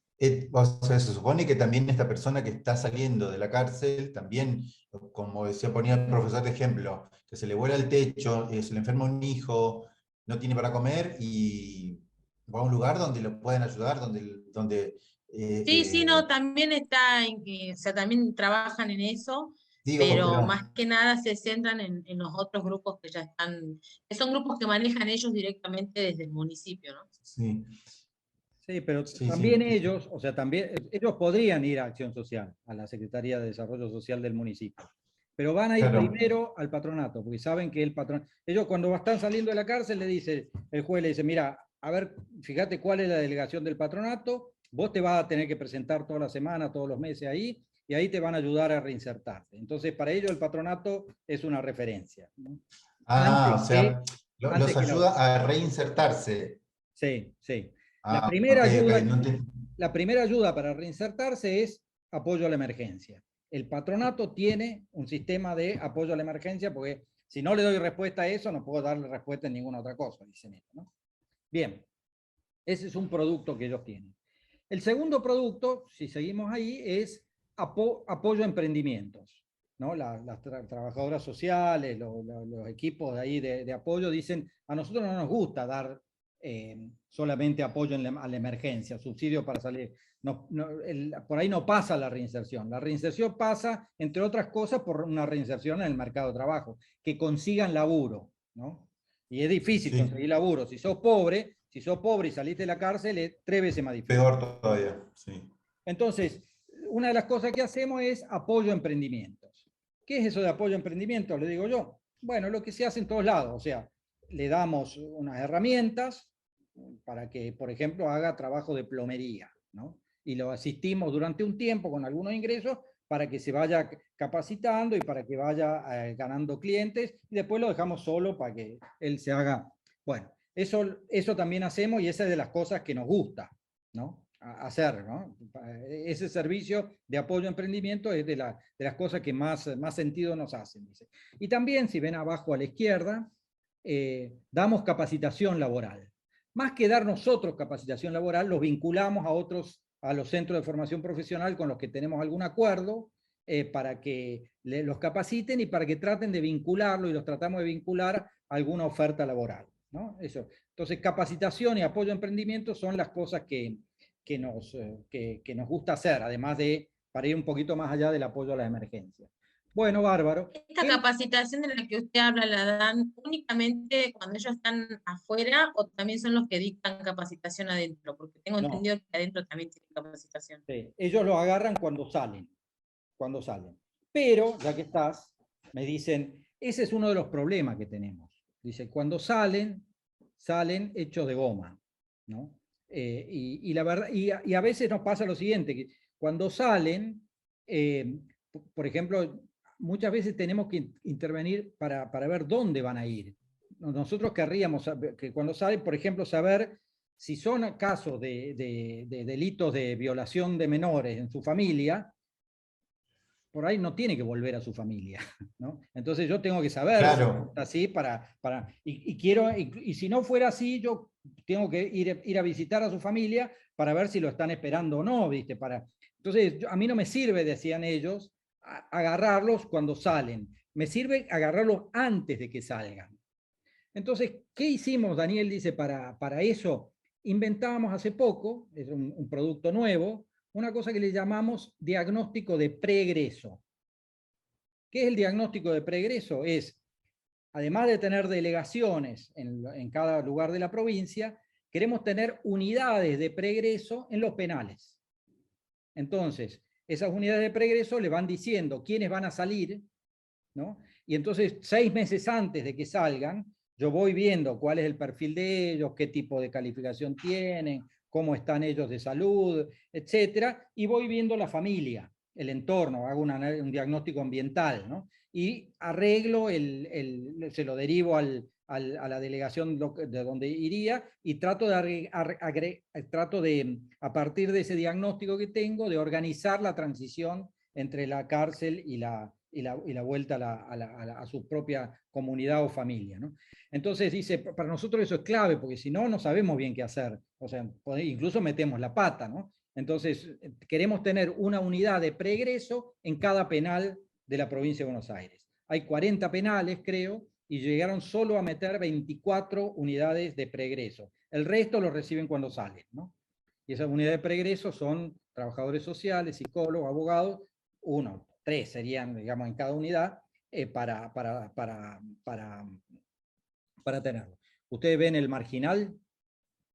Sí. ¿Alguien la vio? Bueno, ahí está la Sí, piba, sí. es trabajadora social, debe ser de este tipo de servicio ahí Profe, y usted que está en este tema, o no sé si está trabajando con esto de apoyo de emprendimientos y todas esas cosas, ¿se reinserta nuevamente la persona que sale de la cárcel a la sociedad? muy difícil. Ya te voy a contar ahora. Está dentro de mi cuento eso. Está dentro de mi cuento eso. Ah, ok. Ahí vamos. Pero bueno, entonces, a la pregunta que hacía ahí de si los agarran ahí cuando salen o ya de adentro, hacen el diagnóstico de preegreso en los lugares en donde pueden. No. Después hay trabajo del servicio penitenciario adentro de capacitación laboral, pero ellos solo lo reciben capacitado, lo agarran y organizan procesos de capacitación a la salida, ¿no? Bueno, bárbaro, entonces hacen apoyo a emprendimiento, capacitación, apoyo en la emergencia, hacen esta cosa de diagnóstico de preegreso. ¿Qué más hacen? Y dice, asistencia a la salud. Ah, bueno, ¿qué es eso? Y dice, vos sabés, Daniel, que de los que salen de la cárcel, más del 80% sale con problemas de adicción, de consumo problemático, como dicen los de Cedronar, ¿no? Y no es que entraron con problemas de adicción, pero salen con problemas de adicción seguro, ¿no? Circulan mucha droga, muchas cosas así, y salen quemados. Entonces, cuando salen, lo que tenemos que hacer es, sobre todo, servicios de atención en salud mental, ¿no?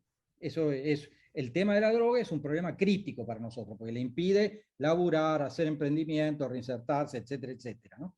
O sea, entonces, nosotros tratamos de hacer mediación, derivarlos a grupos que puedan atenderlos en los municipios, ¿no? Entonces, yo cuando estaba en Merlo, yo trabajaba, asistía ahí en un programa de salud mental. De determinados días atendían a la gente que enviaba el patronato de liberados de esa delegación, ¿no? Entonces, tenían que conseguir que como muchos casos no lo lograban, empezaban a hacer algunos sistemas de grupos de autoayuda desde el propio patronato. Uno tiene estas dos formas de producir.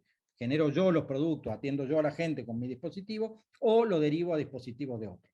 Pero sobre todo, Daniel, tenemos un problema, decían, que es, hay muchos con delitos sexuales, de violación, etcétera, ¿no? Y lo que hay es, en algunos municipios hay tratamientos para las víctimas de violencia sexual. En muy pocos lugares hay tratamiento para los victimarios de delitos sexuales, para quienes los cometen, ¿no? No hay tratamiento para ellos. Y nosotros estamos a cargo de ellos, tenemos que hacer algo, algún servicio prestarle para abordar este tema, porque si no van a volver a la cárcel porque van a volver a hacer. No solo no hay, sino que en muchos lados los municipios prohíben la atención a victimarios, ¿no? Entonces, y nosotros no podemos prohibir eso, necesitamos hacerlo. Entonces empezaron a organizar ellos un servicio que tiene que ver con la atención a victimarios de delitos de violencia sexual, ¿no? En general con mujeres o con niños, ¿no? Perdón, ¿puedo hacer una pregunta? Claro. Pero esto está científicamente demostrado, ya que usted ha estado haciendo estudios y ha estado con esta gente del patronato. ¿Esta gente se recupera o vuelven a reincidir, los violadores, digo? Sí, hay una... Sí, a mí me pasa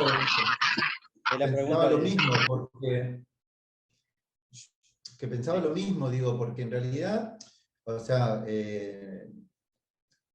hay como mucha asistencia, como que mucho trabajo en pos de nada, porque en realidad creo que, bueno, por ejemplo, no voy a decir que voy a meter todo en la misma bolsa, pero por ejemplo, no sé, el 80% de que sale de la cárcel, para mí, vuelve a reincidir, vuelve a robar, vuelve a delinquir, ¿no? Entonces, como que hay mucho... Habría que medirlo eso, ¿no? No hay claro, no, pero, o sea, más o menos. Y después entonces veo que también como que hay mucha presencia del Estado queriendo, por decir así, curar, digamos, o asistir a un montón de gente que después no se ven los resultados. ¿Se entiende lo que quiero decir? Sí, pero déjenme un minutito antes de plantear esa pregunta. Déjenme un minutito a ver qué hace el Estado primero, ¿no? Porque también, o sea, puede ser que que no haya resultado porque no se hace mucho tampoco, ¿no? Es otro No, bueno, eso es lo que iba a decir. Por lo que usted está planteando en la clase, digo, todo esto el apoyo de emergencia, el apoyo a emprendimientos, el diagnóstico de pregreso, las capacitaciones, eso todo supuestamente sale del Estado. Sí, sí, pero vamos a ver qué sale. Esto es un ejercicio para ver la medición, acuérdense.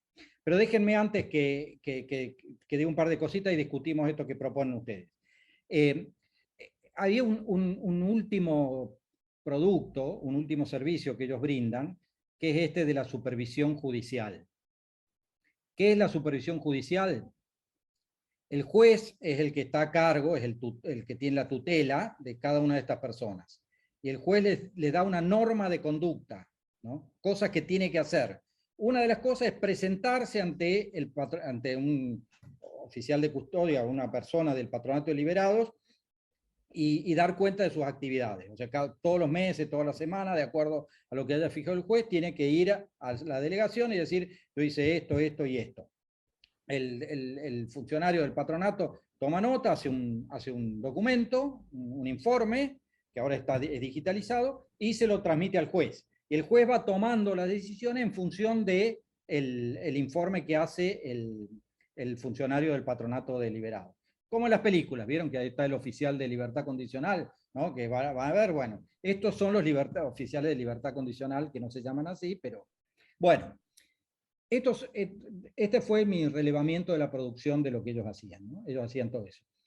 En realidad, el paso siguiente fue decir, fíjense, estos son componentes de un producto, no son productos en sí mismos. O sea, si yo le pregunto a ustedes, o le pregunto a ellos, digo, a ver, ¿qué hacen ustedes? Yo doy apoyo a emprendimientos y capacitación laboral. Le digo, ustedes son el Ministerio de Trabajo, entonces, que hace curso de capacitación. No, nosotros no damos capacitación porque sí. Lo que estamos haciendo con eso es tratar de promover la integración social de estas personas. Esto que ustedes dudan que ocurra, ellos dicen, esta es nuestra misión, ¿no? La integración social de las personas. Y para eso sabemos que apoyar emprendimiento y darle capacitación no alcanza. Necesito darle asistencia a la salud, porque si la gente quemada o con reincidencia en ciertos delitos no va ni a trabajar ni a reintegrarse, etc. Y para eso necesito agarrarlos antes. Entonces, no es que sean productos sueltos, son parte de un paquete que yo llamo, decían ellos, que nosotros llamamos asistencia al tutelado, que se conforma así, ¿no? O sea, acá hay un diseño de productos que conforman la asistencia al tutelado, ¿no? Eso sería un poco la primera idea. Fíjense, hay dos productos que tienen. Una, la asistencia al tutelado, que es un producto de así, y el otro producto es un producto casi para el juez, digamos, de asistencia al juez, que es hacer los informes, que es la supervisión judicial, ¿no? Esta asistencia al tutelado, que integra estos 5 productos, está argumentalmente estructurada. Ellos dicen, si nosotros no hacemos estas cosas, es muy difícil que se logre la reintegración social y por lo tanto que disminuya la reincidencia, ¿no?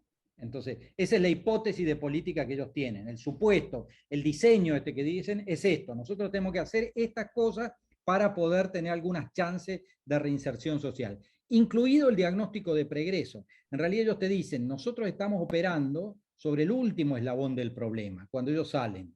El primer eslabón está en las condiciones sociales y culturales y lo que quiera que los llevó a delinquir, y el otro eslabón más grave está en el servicio penitenciario. Ahí la verdad que ellos aprenden más a ser delincuentes que los procesos de reeducación, a pesar de los esfuerzos que hace el servicio penitenciario. Nosotros los agarramos después que pasó por la cárcel, que se hicieron adictos, etc. La verdad que tenemos que levantar una deuda enorme, digamos, para levantar un muerto, iba a decir, pero suena horrible, pero levantar un problema terrible, digamos, ahí, en donde nuestras chances son pocas, dicen ellos, ¿no? Entonces, pero, profe, ellos ven que... ¿no? Sí.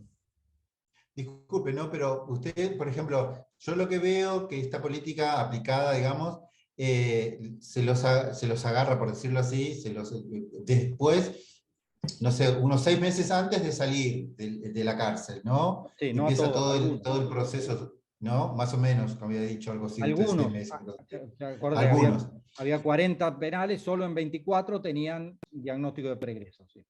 Claro, y yo lo que, o sea, no sé, mi pregunta es, no sé, digo yo, porque por ejemplo, no sé, si nos basamos en la realidad, vemos que hay como un exceso de presos, digamos así, y las cárceles están como saturadas, ¿no?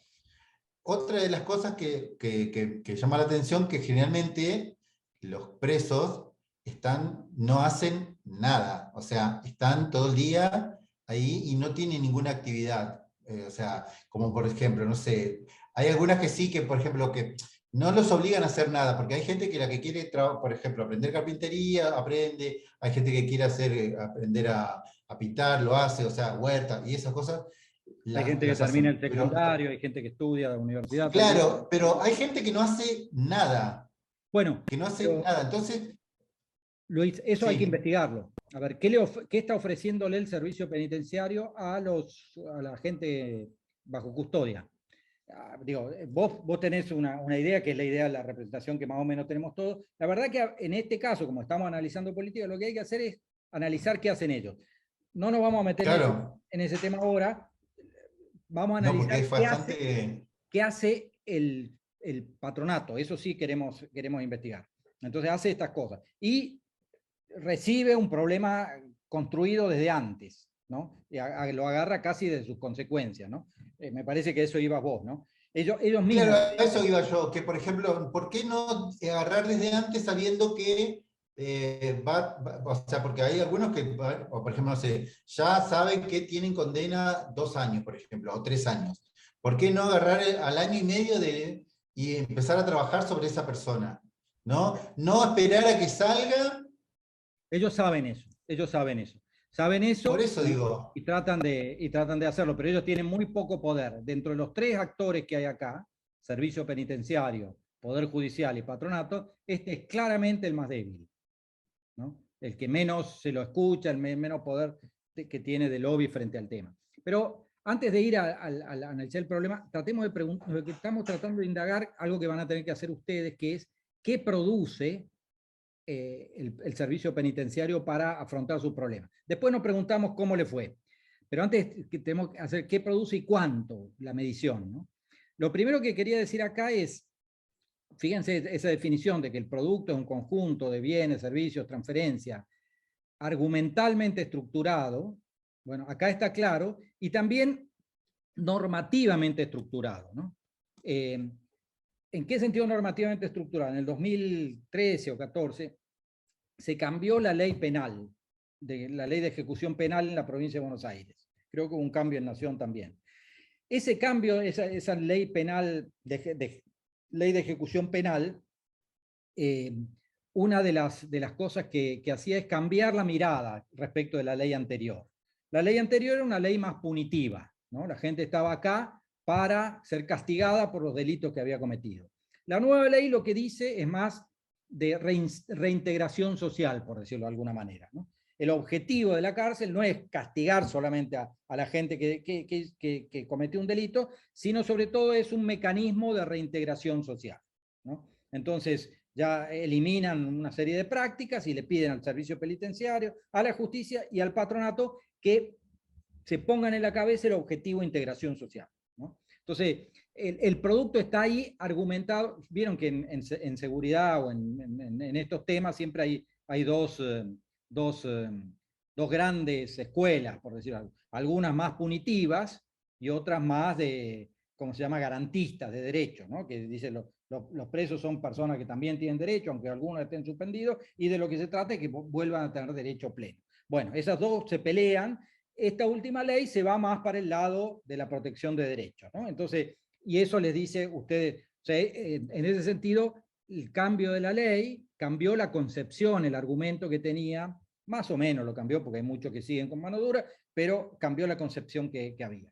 Bueno, esto es el producto que tienen. Y además tienen esta idea de supervisión judicial, que es otro producto que tienen que cumplir siempre. En realidad la nueva ley lo sacaba de acá, lo sacaba del patronato y decía, encárguese de eso los servicios de trabajadores sociales de la justicia, de hacer todo el seguimiento de los presos, y dejémosle al patronato la idea de la reintegración social. Entonces le sacamos un montón de laburo, que es hacer las entrevistas y esta cosa, y que se dediquen a conseguirle trabajo, a proteger a la familia, a hacer la transición, a hacer los diagnósticos, etc. Después la Corte Suprema de Justicia de la provincia dijo que eso no era así, entonces hizo una acordada para sacarlo y se lo devolvió, hoy lo sigue haciendo el Patronato de Liberados.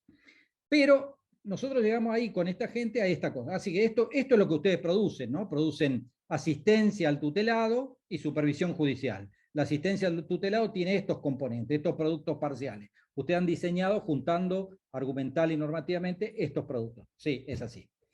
Bueno, esto es lo que ellos dicen que hacen. La pregunta es, bueno, ¿y qué hacen efectivamente de todo esto? ¿Cuánto producen? ¿Cuánta asistencia al tutelado hacen? ¿Y cuánto le dan de cada cosa? Acuérdense, ¿se acuerdan? Volumen y composición del producto. Ellos nos dicen 4.000 y pico son los que atendemos, los que le damos alguna asistencia de los liberados. El resto se nos escapan, que son 40.000, ¿no? Nosotros trabajamos sobre este porcentaje del universo. Eso ya me da una primera idea de esto, ¿no? Y en general lo que atienden son los más pobres. El estafador que fue en Cana no recibe estos servicios de asistencia para la integración social. Pero bueno, la segunda pregunta es, decime cuánto de cada cosa. Y me dicen, nosotros hacemos en realidad esto. O sea, de nuestros recursos, presupuesto y nuestros esfuerzos y nuestras actividades, lo que más nos lleva de trabajo, lo que más producimos es supervisión judicial. ¿Por qué? Porque esa la tenemos que hacer sí o sí. O sea, el juez lo libera y le dice anda al patronato, y el tipo, si no viene al patronato, vuelve en cana. Entonces todos van ahí. Ahí hay sí como 30.000, 40.000 personas que ellos van atendiendo en todos lados. Imagínense el volumen que hay de trabajo de eso. O sea, entre la asistencia a las personas para la integración social y la supervisión judicial, la mayoría de los recursos y del tiempo de los trabajadores del patronato se va a supervisión judicial. Bueno, vamos a ver qué se hace de cada cosa en la asistencia a los liberados, a los tutelados. Sobre todo damos apoyo a emergencia. La mayoría de nuestro presupuesto va para el subsidio de apoyo a emergencia, porque si no, no podemos abrir la puerta de la delegación. Damos alguito de capacitación, algo de apoyo a emprendimientos y algo de asistencia a la salud, pero muy poquito. Y como les dije, hacemos un poco estamos montando nuestras unidades de prediagnóstico para la salida. O sea que esta es la forma, la conformación que tiene nuestro producto. Es grande supervisión, es grande apoyo a la emergencia, las otras cosas son chiquitas. ¿Ustedes quieren hacer eso? No, nosotros no queremos hacer eso. Nosotros querríamos ser más así, ¿no? O sea, dar mucha capacitación, mucho apoyo a emprendimientos, algo de apoyo a emergencia sabemos que tenemos que dar, y tenemos que insistir mucho en la salud, si no, no hay forma. Y tenemos que ampliar el diagnóstico. Pero lo que damos es esto, ¿no? ¿Y ustedes hacen lo que quieren hacer? No, me dicen, nosotros querríamos hacer esto. ¿Y por qué lo hacen? Y porque no nos queda otra, digamos, en realidad. ¿Vieron como decíamos, no es que uno decide entre la alternativa A, B y C cuál es la mejor? Hay una fuerza de las cosas que estaba dado en el presupuesto que me dan, en la presión externa, la supervisión judicial viene sí o sí porque el juez me la manda, digamos. Entonces eso me va a hacer aumentar la escala de la producción. El apoyo a emergencias viene sí o sí porque si no me tumban la delegación. Ahora, ¿quién pide capacitación o cuántos recursos me dan para capacitación? Y apenas conseguí para 617 cupos para capacitación y apoyo a emprendimiento. Más plata no me dieron, porque eso implica también una transferencia a la persona y las cosas. Para este año, y consigo más plata para el presupuesto que viene. No, me dice Daniel, nadie pide para ganar una elección, o nadie va a salir en el diario, ningún gobernante, es decir, le aumentamos el presupuesto al patronato liberado. Con eso no se ganan votos, se pierden votos, me dice. Entonces, bueno, la situación que ellos tienen es esa. O sea, muchas veces uno quiere una política y termina siendo otra.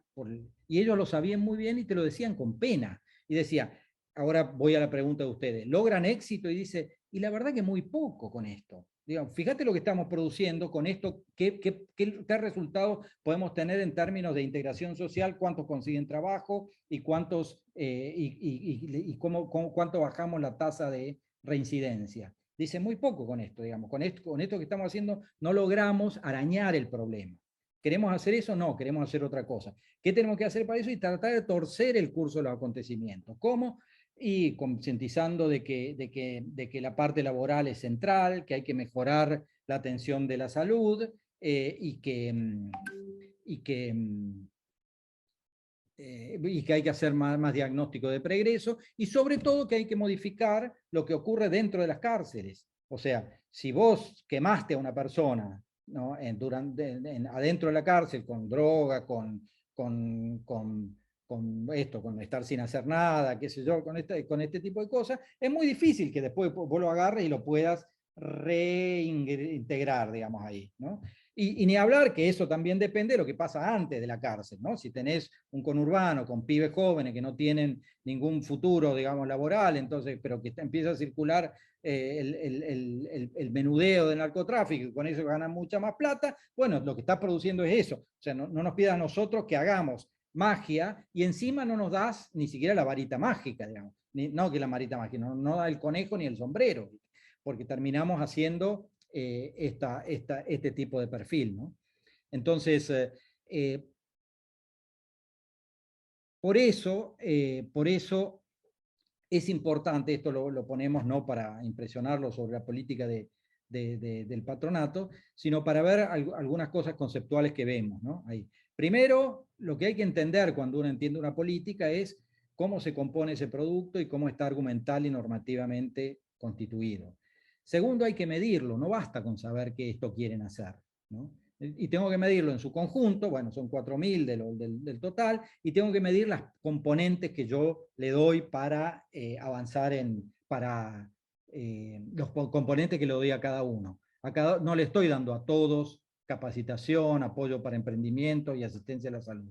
Le estoy dando a los que puedo y que son la minoría. A todos sí le estoy dando supervisión judicial y a varios le estoy dando apoyo en la emergencia, ¿no? Entonces, esa medida es la que me permite dialogar con la situación. Ellos están dialogando con una situación muy fea, ¿no? Están tratando de aumentar un poquito más hacer más asistencia a la salud, generando servicios propios, pidiendo la ayuda de los centros de capacitación laboral, etcétera, etcétera, ¿no? Pero cuando analizamos producción, analizamos esto. Ustedes se fueron enseguida a resultados. ¿Qué resultados obtienen? Esa es una pregunta fundamental, ¿no? Pero para saber qué resultado obtienen, primero tengo que entender qué producen. ¿Qué están haciendo? Porque si no, no sé esos resultados a qué responden, ¿no? Y en este caso, la producción del patronato de liberados para los mismos agentes deja mucho que desear, ¿no? Que querrían darles un cambio importante. Esta tarea es la que van a hacer ustedes. Hay un grupo que había elegido el Argentina Hace o el Progresar, ¿no? Sí, profesor, el grupo nuestro, que está... Bien. El grupo de nosotros había elegido esas dos alternativas. Fernando, bárbaro. Sí, nosotros le íbamos a proponer que agarren el Progresar, porque la Argentina Hace incluso ya se terminó, ahora tiene otra continuidad en el potenciar trabajo, pero que agarren el Progresar. Ustedes le van a tener que preguntar al Progresar esto, como fui yo al patronato, bueno, ¿qué hacen ustedes? No a través de las personas, sino seguramente a través de la información que tengan. Y el Progresar, ¿qué productos da? Y da una transferencia, ¿no? Los conecta con capacitación laboral, a veces también les daba tutoría, les daba apoyo para las chicas para que cuiden a los chicos mientras ellas están estudiando, no sé. También combina un conjunto de productos, ¿no? Y argumenta por qué y los pone en las normas, ¿no? Y entonces ahí arma la producción el Progresar. Y está bueno preguntarle, bueno, ¿cuánto producen? Tenemos tanto, ahí ese número lo sacan rápido, ¿no? Van a tener tantos chicos cubiertos, ¿no? Incluso pueden sacar la distribución de los chicos, ¿no? Pueden decir, a ver, tantos están estudiando terminando la secundaria, tantos están haciendo capacitación laboral, tantos están haciendo el nivel terciario, ¿no? Ahora, ¿qué les doy a ellos? Y a algunos le dará nada más que la transferencia y el contacto con el centro de salud. A otros le dará, además de eso, servicio de cuidado a las mujeres. A otros le hará tutoría. Bueno, también me va a parecer una cosa deformada como esta. Y hay que ver si es la forma en que ellos quieren formarla. Digo, eso le vamos a pedir a cada uno de los que haga, ¿no? que vea cómo se integra el producto, cómo se articula normativa y argumentalmente, y que hagan mediciones, no solo del volumen total, sino de la composición del producto, qué parte le da cada uno, así como acá le da, cuánto le da de capacitación, cuánto le da de apoyo a emergencia, etcétera, y a quiénes se los da, ¿no? ¿Qué tipo de población, ¿no? Ahí ha habido un montón de discusiones en torno al progresar, si cubría a los más pobres, los más clase media o lo que fuera, ¿no? Si también podríamos ver si se distribuye igual en todo el país o hay ciertas zonas que son donde se concentran más los servicios, etcétera, etcétera.